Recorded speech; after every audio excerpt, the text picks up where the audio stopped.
Hello, my name is Luke Burlow, and this is a scene analysis for the 1994 movie Forrest Gump, directed by Robert Zemeckis. This movie was nominated for 13 Academy Awards, winning 6, including ones for Best Picture and Best Actor. The movie starts with Forrest Gump, played by Tom Hanks, sitting at a bus stop. A lady comes and sits down next to him, and he offers her a chocolate. Then Forrest Gump tells the lady, "My mama used to say, life is like a box of chocolates. You never know what you're going to get." Then proceeds to tell her all about his childhood. Forrest tells the lady all about how he grew up special, meaning he only had an IQ of 75. Yet his mom, Sally Field, wouldn't allow him to be different from the rest of the kids, and did some keen persuading to get him into a normal public school. There he meets Jenny, who is and always will be the love of his life, who grows up to be this Jenny, who is played by Robin Wright Penn. Both his mom and Jenny help Forrest get through his rough childhood of having braces on his legs, and he is able to go off to college on a football scholarship. Yet Forrest turns out to be a great football player and visits Jenny at her own college. But Jenny is not interested in hanging out with Forrest. She's more interested in pursuing her dreams of being a hippie and not living in Greenbow, Alabama anymore. After college, Forrest signs up to be in the Army and becomes good friends with a guy named Bubba, played by McKelty Williamson. Bubba has dreams of going into the shrimping business, and him and Forrest make a promise to go into it together. Yet their first real battle doesn't go too well, and Bubba dies. Lieutenant Dan, played by Gary Sinise, their commanding officer, loses both of his legs, and Forrest gets shot in the butt, the $1 million wound. Yet, while he is in the hospital, he starts playing ping pong and is sort of a prodigy, and makes a national image of himself by going and playing against Communist China's best ping pong players. After Forrest is discharged from the Army, he goes to Washington, D.C., and gets roped into giving a speech. Somehow he runs into Jenny after not seeing her since college. This is one of the happiest moments of the film. Yet, Jenny goes and runs off with her abusive boyfriend to be a hippie and get high again. After this, Forrest goes to New York for a big TV interview and meets up with Lieutenant Dan, who is now a bum. After Forrest tells him he's going to be a shrimp boat captain, Lieutenant Dan laughs in his face and promises to be his first mate if he is ever one. Forrest goes to Louisiana and becomes a shrimp boat captain, and sure enough, Lieutenant Dan shows up, saying he'll be his first mate. They don't do well at first, but after a hurricane comes and breaks every boat except for theirs, they start reeling in millions in shrimp and make a multi-million-dollar corporation called Bubba Gump Shrimp.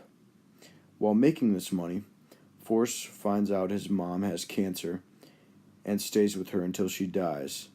Forrest lives in Greenbow for a while until Jenny shows up one day.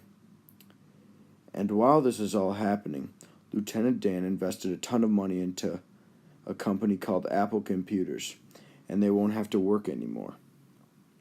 After Jenny and Forrest live together for a bit and Jenny gets pregnant, she runs away and leaves Forrest alone. After Forrest is left alone, he gets up out of nowhere and starts running. He runs across America 3 times. While doing this, he inspires America until one day he decides to stop running after 3.5 years.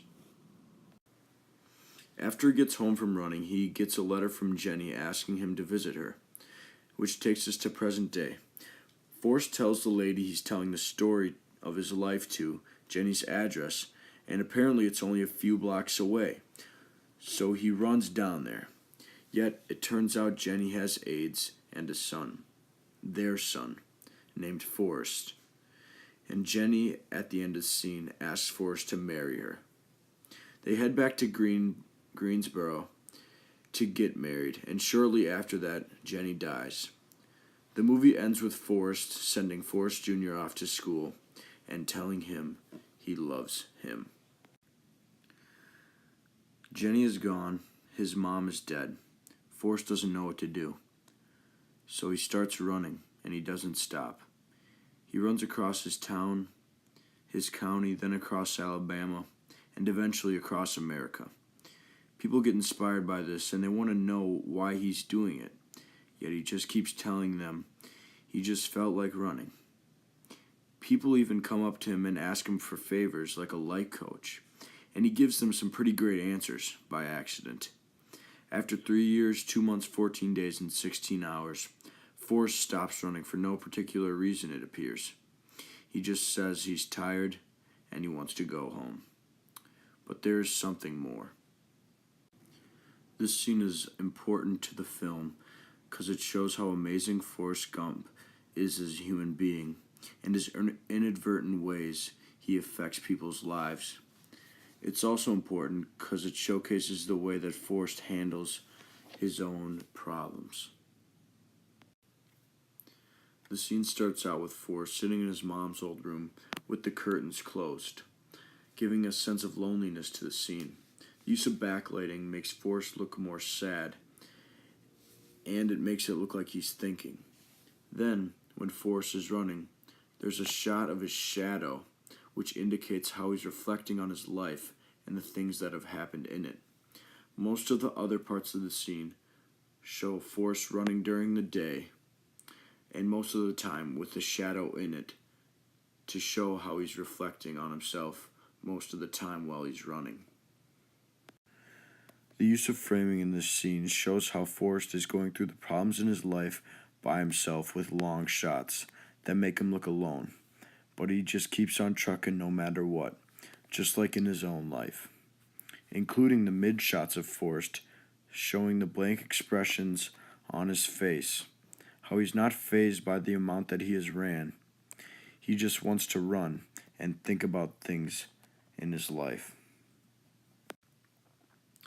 The use of editing and transitions in this scene has a major effect on the way that the scene flows. It starts out with the flashback of Forrest at his house, then the use of cross-cutting forward to the narration scene at the bus stop, with Forrest interacting with the lady. Then the cross-cutting back to when Forrest was running. Then halfway through the scene, we get a cross-cut to a diner with a TV and Forrest is on it. And at that diner, Jenny works. So Jenny sees what Forrest is doing, and she reacts to the situation, and we get to see that as an audience. The use of camera angles in this scene is very interesting. Whenever Forrest is running on his own, we get a high angle shot of him running by himself. I think this communicates how Forrest feels what he is doing is not that big of a deal. What's a bigger deal are the things that are going on around him, such as the civil rights movement and environmentalism are examples of things that are happening during that time. But when he is around others, the camera angle makes him look larger than life, which means that the people around him make him out to be some godly figure, which he is really not. The camera movements that are in this scene are mostly tracking and panning shots. Without the use of sound in this scene, it wouldn't have been half the scene it was. The diegetic sound in this scene helped establish what was going on during the time of all the running across America. It let us hear what the reporters wanted from him. It let us know what the followers of him had to say, and let us hear how Jenny reacted to seeing Forrest on TV.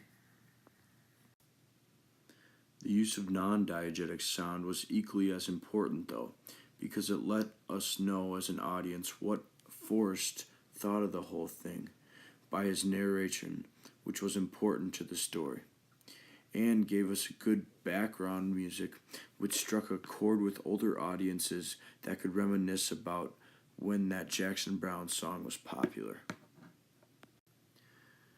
In conclusion, this scene is an influential scene in the movie because it shows how unique of a person Forrest Gump is. To go through all the things he went through and still run across America 3 times shows what an amazing person he is to the audience and contributes to his personality traits in a positive way. The way that this scene is presented is very subjective, though, because it is all narrated by Forrest Gump.